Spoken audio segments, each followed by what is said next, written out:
YouTube crew, what is going on? And welcome back to another video. Now, one question that I get all the time is, Joe, how do I get out of the blender? How do I regain when things just aren't going my way? So today, I'm going to give you a few different tips about things that I do while breaking down a 17 kill win that I had, where I died 4 times, where I am struggling to get stuff going again. And we're going to take a look at how do I get out of this blender to still put up a high kill win. Now, the format for today's video is going to be very simple. It is going to be a very hybrid type video. I'm going to be breaking down some gameplay. I'm going to be giving you some tips where it applies. And overall, you're going to learn about how to get out of the blender today. Now, we're starting off here early game. First things first that I always talk about, part of staying out of the blender is having good cash flow, getting loadout early, getting UAVs up, starting to understand where people are. And you can see we get a pretty quick loadout here, pretty uncontested. You definitely want to win your early game, as I always say, video after video. Land in the same spot as much as possible.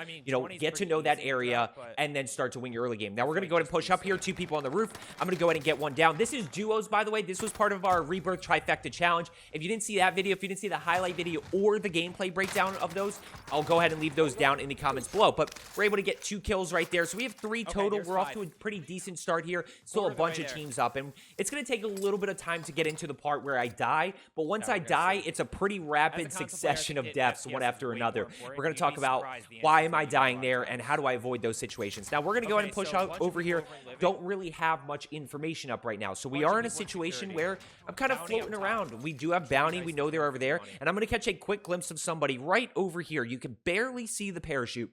So now that's kind of the information that I'm acting upon, knowing that there's people over here. I also notice on the minimap, notice some red dots down in security. So I'm going to use those 2 pieces of information to my advantage here. And when we talk about staying out of the blender, so much of it comes down to 2 things, 2 main issues that people have, which is loadout and information. I'm going to go ahead and push in here. We down the first one. Watch the stim play too. I use the stim play not necessarily for the health component, because stims only affect base health here. They don't affect your plates. They only affect when your base health goes down. So I use it for the speed boost. We're able to get that down and get that thirst right there.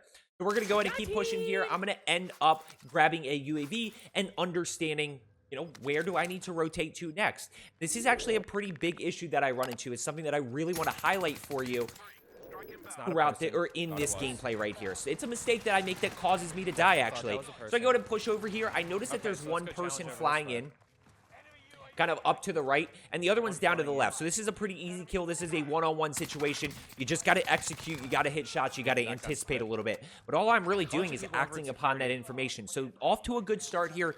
Feeling good, a lot of information, but as we all know, these blender games come out of nowhere, right? You're off to a good start. I mean, a lot of times it's like you're on PR pace, and then you die once, and then you just die over and over and over again, and those are the situations that we want to try to avoid. So we're able to get one down here in a second. This is the new Vargo 52. Very good gun. Little bit weird to control. It takes a little bit of getting used to. There's actually not a ton of recoil, but it's pretty much a backward. It's pretty much a C. That's the recoil. It's a slight C. Now I'm going to go ahead and keep pushing. Now the mistake that I make here is I am rotating way too hard with gas. What you never want to do is be in a situation where you are rotating with gas and I'm fighting somebody and running with gas at the same time. Now, there's a lot of different things I could have done differently here. I could have, I should have grabbed car. That's what I should have done to get out of this situation. But instead, I'm way too hyper-focused on this guy right here. I end up losing the 50-50. I try to self-revive. My thought process, which would have worked very well if I could have actually pulled it off, is I'm going to crawl for a while and just kind of 500 IQ play right here. I'm going to crawl for a while. Then I was going to stim up the hill. And then I would have been okay. Didn't realize I didn't have stims. So now we're officially in a spot where, okay, we need to figure out what our next play is. Next play is going to be loadout here. This is where I talk about having loadout down. I got loadout early, so I'm able to hit this free loadout. Now, right in this moment right here, I want to talk about this moment. The most important thing is to get 1 kill. 1 kill. That's it. Why? Because 1 kill gets me everything that I need. It gets me information about where some other players are. It gets me ammo if you're not running Vanguard guns where you can put fully loaded on. It gets me plates. So that is everything that I need. The other option is obviously to, find some loot on the ground or anything like that. But I also don't want to spend too much time looting here. I don't want to waste too much time. So I'm going to go ahead and push over here. I hear a bunch of fighting. I'm going to be smart about how I challenge this, but you're going to see right here that I'm going to be able to get this first kill. Now, I have loot right in front of me, so I'm in a really good spot. But I'm able to get this first kill. And we're going to end up, like I said, just stick with me here. We will end up in the blender and talk about a bunch of stuff. Now, I know that there's one above me. Tough challenge here, probably a little bit over aggressive if you're a player that's looking to get better. I don't necessarily think you should challenge this, but I'm going to go ahead and challenge. Notice the centering, the anticipation around the corner, a little bit of strafing. We're able to get that down in thirst. So now I'm kind of back. Now I'm back in a groove here. Sniper up the hill, by the way. I don't know if you heard that, but I'm back in a groove. I've got plates. I've got guns, I've got my loadout, or I've got ammo. This guy comes flying around the corner. That right there, great example of why I think Combat Scout is so good, is because I get the live ping component, right? You know, I know exactly what this guy's play is. This is why I love Combat Scout. I see him, he's just sitting there. I know exactly where he is. Not only does it help me understand what the play is, it also understands, it helps me understand where I need to track that person, where I need to anticipate that person. Let's go. So now I have 10 kills, kind of in a weird spot again. Don't have a ton of information, don't have a UAV. We have bounty, so I know bounty's in there.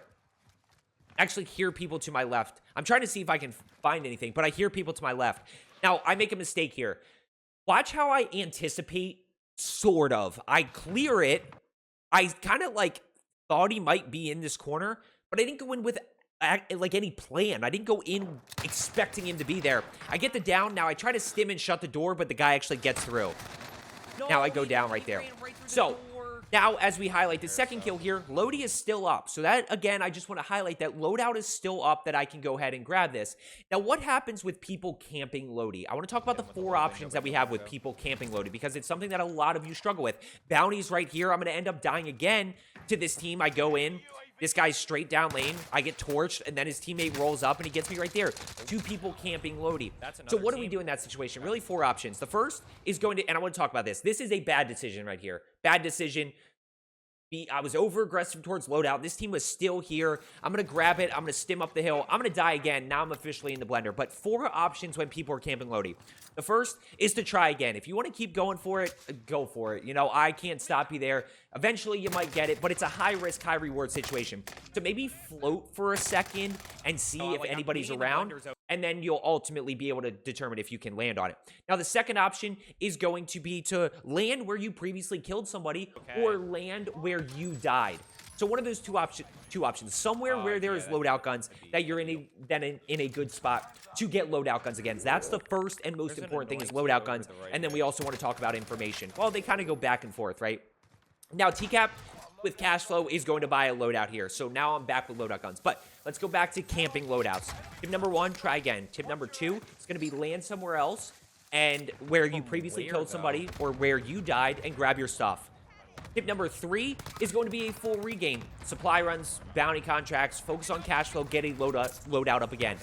Option number 4, which not enough people talk about here, and I think is a brilliant play, is to land somewhere close by. This happens a lot with prison, right? When your loadout's right next to prison. Land somewhere close by, find a floor loot gun, something, some reasonable long-range option, and then rotate over to your loadout. Reason being is, if somebody then wants to peek, you at least give yourself a fighting chance, versus trying to fly back in on it, time your landing perfectly, you know, pray that they're not actually paying attention to you, and grab your loadout. All the way up. The better option is to land somewhere close by, grab some long-range gun, and this way, if they peek, you can at least tag them up a little bit. Look, 99% of people, the moment they get shot, are going to run away and be scared and not re-peek that. That gives you a small window of opportunity. 4, 5 seconds, not even. Getting your loadout takes 2 seconds, right? If you slide by, you grab it, you're good to go. Takes 2 seconds. That's all you need to get your loadout, and then rotate back inside. So by landing close by, we can then give ourselves a fighting chance, be a little bit smarter, and put ourselves in a situation to be able to obviously, you know, get that loadout at that point. So those are kind of the 4 things if somebody's camping loadout, which is a huge issue. Try again, land somewhere where you killed somebody or died, full regain, or land close by and rotate over to loadout. Now, as we wrap up this game here, we got 2 other teams. I really want to highlight these situations. I did in my video already, that was a few days ago, kind of talking about how to, you know, have success in every game mode, duos, trios, and quads. If you haven't seen it, make sure you go check it out. But we're going to go ahead and push up here. Notice I'm anticipating in this stairwell, not totally sure exactly where he is. Now I know that he's on the roof here. So we're going to go ahead and play this way. Watch how quick this happens. Just because of anticipation, being ready for people. There's the first one. Get the down, get the thirst. I see the other one rotating upstairs. I immediately go challenge, down, and thirsting. Now again, I want to highlight this situation right here. Watch how I am moving as I am plating. And then I'm going to, as I slide through the door, my AR is out. I'm going to hit shots on the first guy. Boom. We challenge the second guy. And just like that, that is a pretty easy kind of last 4 kills right there. We dropped 17, even though I died 4 times. So I hope you found today's video helpful. Use these tips to get out of the blender if you're in it. And of course, loadout plus information equals staying out of the blender. Let's get better today, and I will see you tomorrow.